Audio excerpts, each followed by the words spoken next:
There are very few rules you have to follow in this game of life. There's the legal ones, for which you'll get into legal trouble if you break, and there's the moral ones, for which your conscience will nag at you if you go against them. And some of them are just purely beneficial, like choosing not to lie has numerous benefits. For one, people will trust you more, you will distort reality less for yourself, so you'll have an easier time navigating reality and solving problems.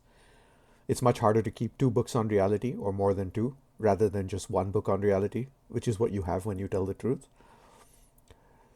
The thing is, outside of these moral and legal rules, we also impose a bunch of additional rules that we've been indoctrinated with through peer pressure and the way we were raised.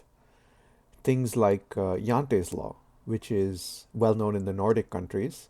Basically, the idea that it is immoral for someone to aspire to be great or to stand out, and it's much better for them to aim for a normal life and to fit into society and just sort of avoid being the hammer that stick or the nail that sticks out and gets hammered down. This is the opposite of American culture in many ways, or North American culture, where we're encouraged to be entrepreneurial, to take risks, to try to be great and ambitious, and so on. But there's a bunch of other rules. Things like aiming to fit in with our current crowd, which often holds us back.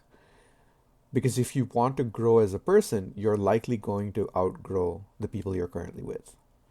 And you're likely going to end up being with people who are, at the next level of progression at whatever you're trying to get good at. So naturally, you can't afford to be too attached to those relationships because otherwise they're going to hold you back. Other kinds of peer pressure can include, the peer pressure to do drugs, the peer pressure to engage in other unhealthy self destructive habits, drink alcohol, party, so on. But even more insidious can be the kinds of peer pressure that, for example, call you a nerd for studying too much, or call you a workaholic for working too much, even though you might love your work. Or basically, these things that subtly pressure you and nudge you and shape you into being less of the person you actually want to be. So it's good to be aware of these messages and try to counteract them in your own way.